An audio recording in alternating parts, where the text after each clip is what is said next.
Bienvenue pour le tout premier projet dans mon nouvel atelier. Alors ce premier projet, vous l'avez vu dans le titre, on va réaliser une table de soudure. C'était logique pour moi de commencer par faire une table de soudure parce que cette table de soudure va m'aider à réaliser tous les aménagements dans mon atelier. Donc réaliser des établis, réaliser des armoires, réaliser des rangements. Donc ça va être très pratique pour ça. Alors pour ceux qui ne le savent pas, qu'est-ce qu'une table de soudure? Quand on réalise des assemblages en mécano-soudure, donc des assemblages de tubes, des assemblages de tôle, j'ai toujours travaillé soit sur mon établi en bois, soit à même le sol. Le problème de ça, c'est que le bois forcément a tendance à brûler quand on soude dessus. Et la deuxième chose, c'est qu'il n'est pas forcément super plat, donc notre assemblage n'est pas forcément bien ajusté facilement. Il faut à chaque fois mettre des cales et bidouiller un peu, donc c'est pas très pratique. Le sol, c'est pareil, il n'est pas super droit, donc il faut à chaque fois tricher également, donc c'est pas pratique. C'est pour ça qu'on a inventé des tables de soudure. Alors les tables de soudure ont deux principales caractéristiques. La première, c'est qu'elles sont super planes, donc si on pose des choses dessus, on sait qu'elles sont plans,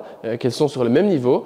La deuxième chose, c'est que la table de soudure possède un réseau de trous sur le dessus, donc ce réseau de trous permet de venir fixer toutes sortes d'accessoires qui sont faits pour la table. Des tables de soudure, ça existe tout fait, donc on en trouve plein dans le commerce. Le problème, c'est qu'elles sont pas données, donc moi j'aimerais bien les faire moi-même pour justement réduire les coûts. On trouve plein de personnes aussi sur internet qui ont fait leur table de soudure, mais la chose que j'ai à dire, c'est qu'on n'est jamais sûr du résultat de leur table. Est-ce qu'il est droit? Les personnes ne nous le montrent jamais, et moi j'ai vraiment envie d'avoir une table super droite pour ne pas être embêté quand je fais mes assemblages. Donc ça, c'est un point super important. Je veux faire la table moi-même, mais je veux surtout qu'elle soit droite. C'est pour ça que j'ai décidé de réaliser la table correctement. Donc je me suis équipé d'une règle, je me suis équipé de cales pour pouvoir mesurer la planéité en toutes circonstances de ma table, le faire correctement et voir si c'est possible ou pas de faire sa table soi-même, une table droite. Donc je me suis lancé, j'ai réalisé les plans de ma table moi-même via un logiciel 3D. J'ai envoyé ça à un découpeur laser pour qu'il me réalise les pièces. Alors j'ai pris la décision de ne pas les découper moi-même au plasma, ces pièces, avec mon découpeur plasma numérique que j'ai également fait moi-même, parce que le plasma est moins bien que le laser sur deux points. Le premier point, c'est que le plasma fait chauffer plus fort les pièces que la découpe laser, et donc si on veut une table droite, il faut que les pièces ne soient pas trop déformées avec la découpe. La deuxième raison, c'est que le laser est plus précis que le plasma, en tout cas il fait des coupes plus précises, et donc j'ai voulu mettre toutes les chances de mon côté et faire ma table au laser. Alors mes pièces ont été découpées, elles sont finies. Je vais maintenant aller les chercher et on va pouvoir assembler cette table-là ensemble. Si vous voulez réaliser vous-même votre table de soudure, alors je vous invite à rester jusqu'à la fin de la vidéo. Je vais vous présenter quelque chose qui pourrait vous intéresser. La dimension de la table que je vais réaliser fait 1250 par 1250 mm. J'ai choisi de faire une table de cette dimension pour plusieurs raisons. La première, c'est que faire une table petite, précise, c'est beaucoup plus facile que faire une grande table précise. En fait, plus on ajoute de la longueur à notre table, plus ça va être compliqué de tenir des précisions. Ensuite, je voulais que la table soit facile à manutentionner, donc je voulais pas qu'elle soit super lourde. Déjà, le plateau de ma table fait 70 kg, alors si je fais une table deux fois plus grande, ça fait que le plateau à lui seul fait 140 kg et c'est compliqué de manutentionner ça. Il faut un Clark, un chargeur et ça rend le projet moins accessible. La troisième raison, c'est que moi je préfère avoir deux petites tables qui forment une grande table plutôt que d'avoir une grande table directement. Le fait que ma grande table soit scindable en deux en quelque sorte, ça permet de diviser les zones de travail en deux si je veux, ou je peux aussi avec une allonge agrandir la zone de travail facilement. Donc je préfère ce choix là plutôt que de faire une grande table directement.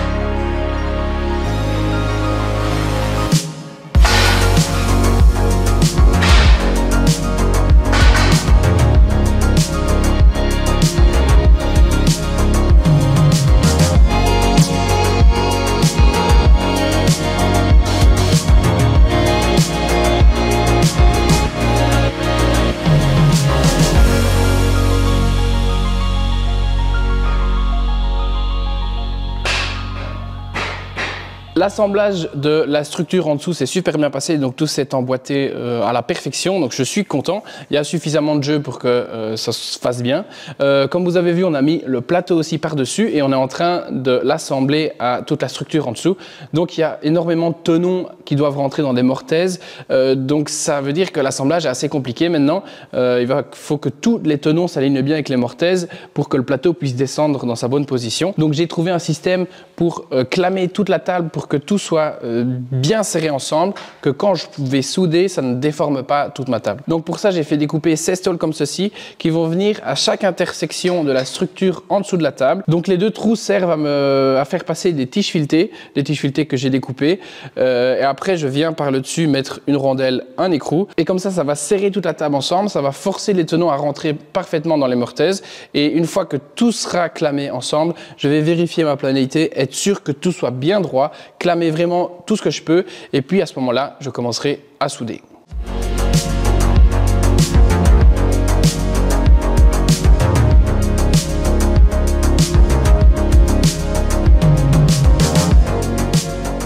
Et voilà, on a mis toutes les vis à chaque intersection des montants de la structure en dessous.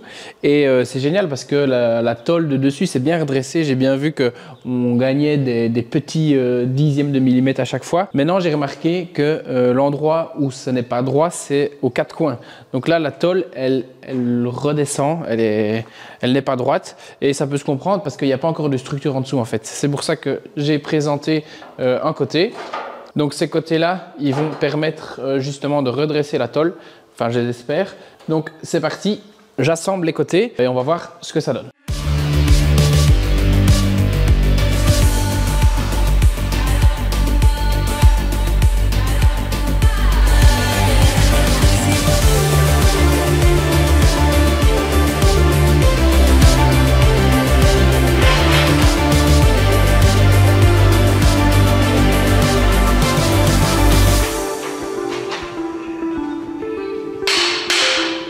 Ça y est, les quatre côtés sont assemblés. Donc ils ont glissé gentiment. Comme vous avez vu, je les ai ébavurés parce qu'il y avait des bavures qui empêchaient la tôle de venir contre l'âme en dessous. Donc maintenant c'est bon, tout est nickel. Le problème avec ces côtés-là, c'est que pour les maintenir en place, il me faut pas mal de serre-joints. Malheureusement, je n'en ai pas assez. Donc c'est pour ça que j'ai eu l'idée d'utiliser des étriers comme ceci. Donc ces étriers, je vais les mettre par l'intérieur de la table, comme ceci, et je vais venir mettre rondelle écrou pour vraiment forcer les faces à coller l'âme. Donc je fais ça et puis après on pourra vérifier la planéité, voir si on est dans les tolérances qu'on recherche, et si c'est bon, on pourra passer à la soudure.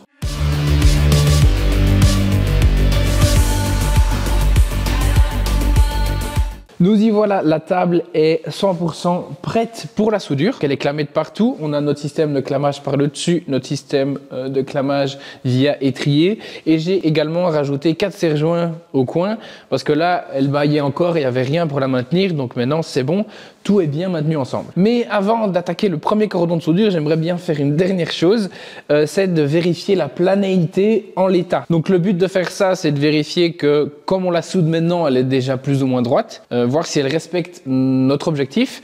Alors moi, mon objectif, c'est que la table soit précise à plus ou moins 2 dixièmes sur sa longueur. Donc elle est une planéité de 2 dixièmes. 2 dixièmes, ça signifie 0,2 mm. Donc j'aimerais bien que quand je mets ma règle, si imaginons la table elle est en creux, j'aimerais bien que le creux il soit maximum de 2 dixièmes, et s'il y a une crête, j'aimerais bien qu'elle soit de maximum 2 dixièmes également. Je pense que 2 dixièmes c'est suffisant pour faire de la mécano-soudure. Quoi qu'il arrive, cette table va être utilisée pour faire de la soudure. La soudure, ça fait travailler et ça fera d'office travailler plus que 2 dixièmes en assemblage mécano-soudé en tube par exemple. Donc il n'y a pas besoin d'être plus précis que ça. Déjà 2 dixièmes, c'est déjà super bien. Donc pour mesurer cette planéité sur notre table, on va utiliser une règle rectifiée. Donc cette règle a été usinée et elle est précise à 200 centièmes sur toute sa longueur, donc 25 microns qui signifie 0,025 mm, donc vous imaginez c'est très petit. Et ma règle, je ne vais pas pouvoir la poser directement sur ma table parce qu'il y a des bavures qui ont été faites lors de la découpe. Ces bavures créent une petite épaisseur, donc à chaque trou, il y a des micro-bavures. Et il y a également le fait que j'ai voulu créer un quadrillage qui va m'aider à aligner mes pièces. Et ce quadrillage-là a été fait au laser et crée également des petites bavures. Donc pour contrer ces bavures-là, j'ai des cales d'épaisseur. Ces cales d'épaisseur sont précises, elles aussi, à quelques microns. Donc je vais en poser 2 aux extrémités de ma règle, une au milieu, et je vais voir si ma règle balance ou pas. Et si elle balance, je vais pouvoir, via un jeu de cales, donc c'est à chaque fois des petits bouts qui ont une épaisseur bien définie, qui va jusqu'à 4 centièmes, donc 0,04 mm d'épaisseur. Donc je vais venir entre ma règle et ma cale d'épaisseur et déterminer vraiment l'épaisseur qu'il y a pour voir à quel point ma planéité est bonne ou pas. Donc je vais faire ça et je vais noter tout. Et comme ça, une fois que j'aurai soudé, je pourrai refaire l'opération et on pourra déterminer si la soudure fait vraiment travailler notre table ou si la façon de souder fait que la soudure ne fait pas travailler la table. Donc nous y voilà, la règle est posée sur ces 3 cales. Donc on a la première ici, la deuxième là et la troisième ici. Et on peut voir que les 3 cales lèchent à chaque fois la règle. Donc il y a vraiment, on sent qu'elle touche et qu'elle est contre, quoi. Donc ici on peut dire qu'on a une planéité vraiment bien. On n'a pas vraiment de différence de niveau entre les 3 cales. Je vais quand même essayer de passer une cale de 4 centièmes, donc 0,04 mm ici. On va voir si elle passe. Voilà, la cale ne passe même pas. Donc ça veut dire qu'ici, on a une précision meilleure que 4 centièmes. Attention, je vous rappelle que la règle est précise à 2 centièmes. Donc on a encore cette incertitude-là. Il y a aussi le fait que la table, pour le moment, est posée sur des trépieds qui sont sûrement pas droits. Donc il y a toute cette incertitude-là à prendre en compte aussi. Mais en plaçant notre règle dans cette position, c'est assez droit. Allez, je vais faire pareil pour les autres endroits.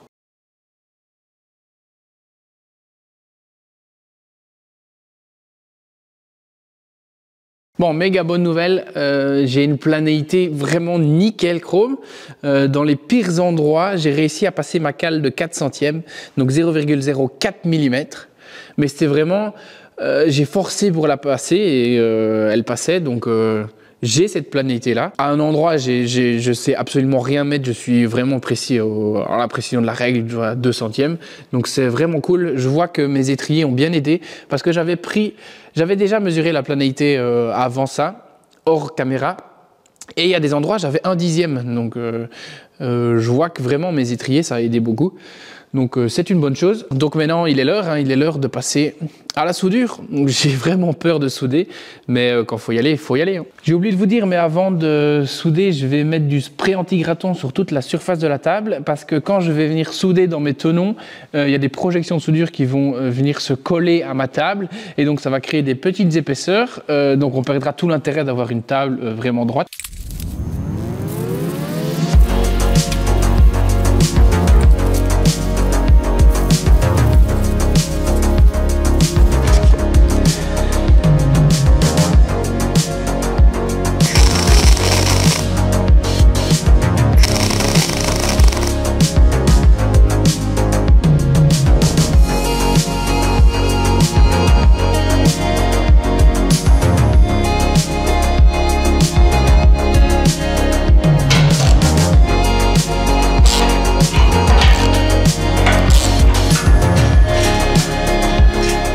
Alors, est-ce que c'est droit? Donc, comme vous avez vu, j'ai enlevé tout ce qui clamait la table, ceux au-dessus, ceux sur les côtés, et j'ai posé ma règle.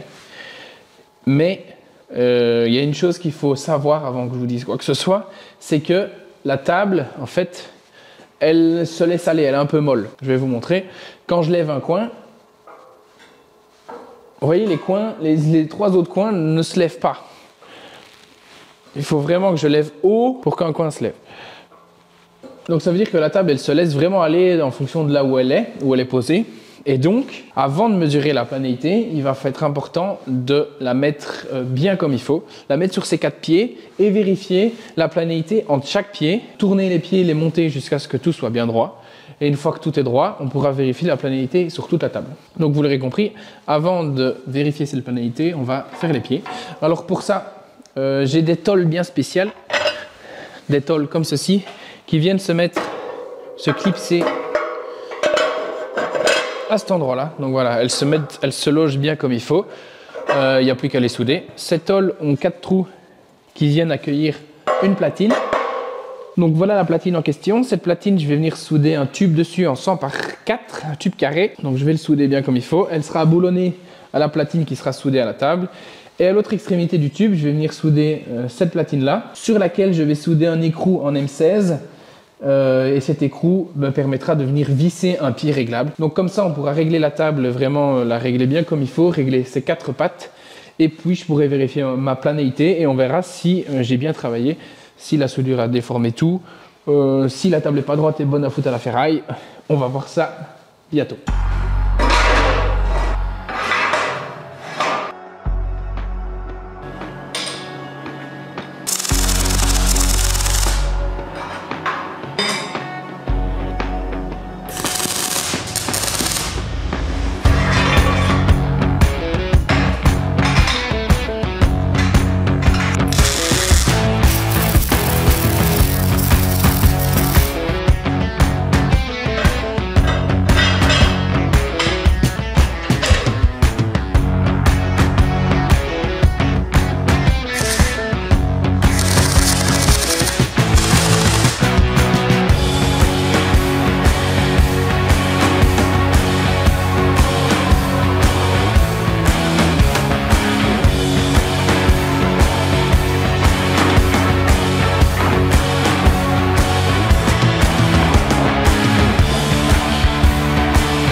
Ça y est, la table est de niveau, donc je l'ai mise de niveau plus ou moins avec un niveau de construction, donc pas la peine qu'elle soit de niveau parfaitement avec un niveau de précision. Comme je vous ai expliqué, c'est une table de soudure qui est faite pour souder. La soudure, ça fait déformer, donc ça sert à rien de faire un truc super droit non plus. Faire les choses correctement, c'est important pour maximiser nos chances que la table soit droite, mais on n'a pas besoin d'un niveau de précision pour la mettre précise au centième de millimètre. Alors je n'ai pas réussi à attendre, j'ai déjà mesuré la planéité de la table avant de faire la vidéo. Et j'ai des super bonnes nouvelles. Alors j'ai mesuré dans le pire des cas 2 dixièmes de planéité, donc ce qui est super bien. 2 dixièmes sur 1,25 m, c'est vraiment incroyable. Et dans le meilleur des cas, j'ai vraiment une planéité parfaite, donc je n'arrive pas à la mesurer avec mes appareils de mesure comme ça. Alors j'ai 2 dixièmes, je dis que j'ai 2 dixièmes, mais il faut prendre ça avec des pincettes parce que comme je vous ai expliqué, il y a une tolérance sur la règle et j'ai aussi une tolérance sur la mesure. Je ne mesure pas ça avec une machine super précise. Moi j'ai mes cales, je grade, je fais plus ou moins au ressenti, mais je suis pas sûr à 100% que j'ai mes 2 dixièmes. Maintenant, je m'en rapproche, je suis pas loin et ça, c'est une très bonne chose. Bon, avoir une table de soudure, c'est bien. 1,25 m par 1,25 m, ça rentre dans beaucoup d'ateliers. Maintenant, avoir une deuxième, c'est quand même mieux. C'est pour ça que je lui ai fait sa petite sœur. Donc comme vous avez vu, elle est sur roulette. Alors les roulettes, j'ai un peu du mal avec ça parce que ça fait que la table n'est pas réglable. On ne peut pas la mettre vraiment de niveau, ce qui veut dire qu'elle va suivre la planéité de notre dalle de béton et forcément du béton, c'est jamais bien droit. Mais là, j'ai mis des roulettes uniquement qui vont me permettre à la déplacer. Les roulettes vont en aucun cas être les pieds de travail de la table. C'est pour ça qu'il y a des pieds réglables également. Donc une fois que je l'ai déplacée à l'endroit que je veux, je lève les pieds, ce qui me permet de mettre la table en position et de la rendre super rigide. Et comme on voit avec celle-ci, c'est déjà assez rigide comme table, on peut taper dessus, on peut travailler. Ça, c'est un gros plus. Elles font 130-140 kg, je crois. Donc, c'est bien solide, c'est bien massif. Maintenant qu'on a nos deux tables, c'est bien, c'est encore mieux qu'une table, mais il nous manque encore quelque chose. Cette chose qui nous manque, c'est des accessoires qui sont compatibles avec notre table. Alors, il existe plein d'accessoires possibles avec ces tables. Les plus connus, c'est des équerres, des blocs. Il y a même des accessoires aussi qui permettent de s'orienter pour définir un angle. Donc, vous verrez, ça, c'est toutes des choses que j'ai également commandées quand j'ai commandé mes tables à la découpe laser. Et donc, maintenant, il n'y a plus qu'à les assembler. Donc, ça s'assemble de la même façon que des tables. Donc, tonneau mortaise, on soude dedans. Ce qui nous permet, j'ai déjà assemblé l'équerre, à avoir ce genre de choses. Donc en posant l'équerre là, je suis sûr qu'une fois qu'elle est fixée, je suis à 90 degrés ici. Je peux venir remettre des serre-joints sur cette surface via les trous. Donc c'est des accessoires vraiment géniaux et indispensables qui, quand on les achète, coûtent assez cher. Mais quand on les fait soi-même, ça permet vachement de réduire les coûts et il n'y a pas de raison de ne pas les faire soi-même. Donc je vais assembler toutes les tôles que j'ai commandées pour former tous les accessoires. Et puis je vous les présenterai un à un pour vous montrer leur utilité.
Ça y est, j'ai terminé de souder tous les accessoires que j'ai dessinés. Alors, comme vous voyez, il y en a déjà pas mal. Il y a des accessoires que j'ai fait moi-même, mais il y a aussi des accessoires que j'ai achetés tout fait. En fait, c'est ça qui est intéressant avec cette table de soudure-là. J'ai respecté le standard utilisé dans les tables de soudure. Donc, j'ai un quadrillage tous les 50 mm et des trous de 16 mm de diamètre. Ce qui veut dire que je peux faire moi-même mes accessoires, mais je peux aussi les acheter tout fait. Et il y a des choses comme par exemple des serre-joints comme ça que je ne peux pas faire moi-même. Il y a aussi des pions. Par exemple, je n'ai pas de tour, donc je ne sais pas les faire moi-même, mais je peux les trouver sur Internet facilement. Donc, on commence la présentation par les serre-joints. Un grand classique des tables de soudure. Le serre-joint a un pion en fait à son extrémité, ce qui veut dire qu'on a juste à le placer dans un des trous, on met en contact, on vient serrer et ça y est, notre pièce est clamée. Et ce qui est bien, c'est qu'on peut faire ça partout sur la table. On peut venir serrer tout ce qu'on veut sur la table facilement. On a aussi, ça a été acheté comme je vous l'ai expliqué, des pions. Donc ça, c'est super utile aussi si, par exemple, je vais en prendre 4. Donc si je place 2 pions ici et 2 pions là. Si je mets en butée un tube contre les 2 pions ici, un autre tube contre les deux pions là, on va être sûr que nos tubes sont à 90 degrés en un rien de temps. Vous avez vu le temps de mise en place, ça a été super rapide. Donc ça aussi, pour travailler et faire des choses précises, c'est vraiment génial. On a aussi des broches, donc ça aussi ça a été acheté tout fait, donc c'est des broches avec 3 billes, donc ça permet de venir clamer tous nos accessoires à la table. Donc pour ça, on a juste à faire passer la broche dans les trous. Une fois qu'elle est bien en place, je serre. Et une fois que c'est serré, notre accessoire est solidaire de la table, quoi. Donc vous voyez sur la gauche, j'ai réalisé des petites équerres Donc ça c'est super pratique pour mettre à 90 degrés des choses. Ce qui est bien avec la découpe laser, c'est que tout est précis. Je mets 90 degrés, ben c'est 90 degrés. Moi j'ai juste à correctement assembler les tôles ensemble et je suis sûr que mes équerres sont bonnes. Je les mets dos à dos, j'ai aucun jeu, donc c'est super facile et super précis, donc c'est chouette. On a aussi des grosses poutres, donc des blocs qui font 1 mètre de long. Ça c'est utile pour créer des choses en hauteur sur la table et c'est aussi utile pour espacer les deux tables et les relier avec ces deux poutres là. Donc ça veut dire qu'on va espacer nos tables de 1 mètre, ce qui veut dire que notre longueur totale de table sera de 3,50 m. Donc pour faire des choses où on n'a pas besoin de clamage au milieu, mais on a besoin de clamer aux deux extrémités de la pièce, eh ben, c'est super bien. On a des blocs plus petits, donc qui sont 2 fois plus petits en longueur. On a également des plus grosses équerres, donc beaucoup plus massives et qui monte plus haut avec plus de points de fixation également. J'ai fait une équerre ici qui me servira pour fixer mon étau à la table. Donc vous verrez, vu que la table est super rigide, ben, on peut fixer un étau dessus et travailler confortablement sur l'étau. On peut forcer, la table ne bougera pas plus que ça. Également ce qui a été fait, et ça c'est tout bête, tout basique en découpe laser, c'est des broches comme ceci.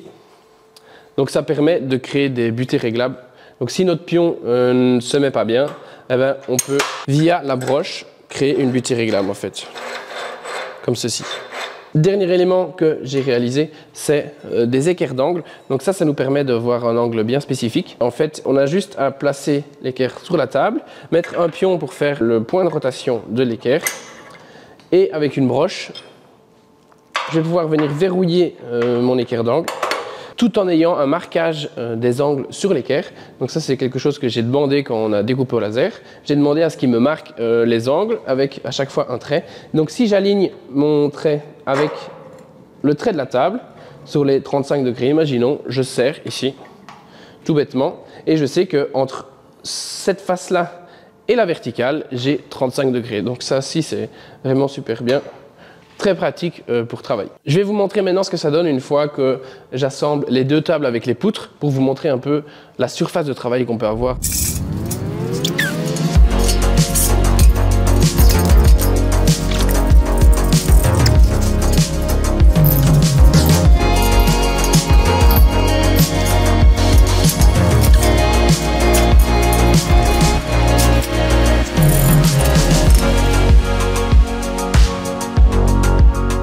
Et ça y est, comme vous voyez, j'ai assemblé les deux tables ensemble via les poutres de 1 mètre. C'est indispensable que la deuxième table soit sur roulette pour rassembler beaucoup plus facilement, en tout cas tout seul. Je pouvais vraiment jouer, la positionner bien comme je voulais, tout boulonner et j'ai tout aligné, tout mis de niveau. J'en ai également profité pour mettre de niveau cette table-là.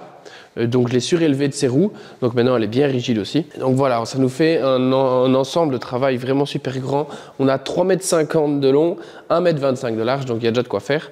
Ce qui est bien au milieu, il y a moins de points de fixation comme vous voyez, mais il y a plus d'accès si on veut venir souder au milieu de notre assemblage, c'est plus facile. Vous avez vu aussi que j'ai assemblé l'étau, donc j'ai acheté un tout nouvel étau pour cette table-là. Donc voilà, on voit maintenant que ces deux tables assemblées, c'est super rigide. Je n'arrive pas à pousser d'1 millimètre, ça ne bouge pas. C'est un gros bloc posé. Donc c'est vraiment chouette pour travailler, c'est un outil idéal. Si vous voulez vous aussi comme moi construire votre table de soudure, alors j'ai quelque chose qui pourrait vous intéresser. La réalisation des tables de soudure n'a pas été aussi simple que ça. Alors j'ai dû commencer par me renseigner de qu'est-ce qui se faisait dans les tables de soudure, comment on les assemblait, vraiment aller chercher les détails techniques. Je me suis également renseigné près de mon découpeur laser pour lui demander conseil, un peu voir les jeux qu'il conseillait, est-ce que ce projet est viable ou pas en amateur. Donc j'ai récolté plein d'informations. J'ai commencé par dessiner ma première table qui est ici, mais je n'ai pas eu un résultat nickel du premier coup. Tout ce que j'ai appris en faisant la première table de soudure m'a permis d'améliorer les plans et donc pour la deuxième table de soudure, ça a été mieux l'assemblage, ça s'est vachement mieux passé.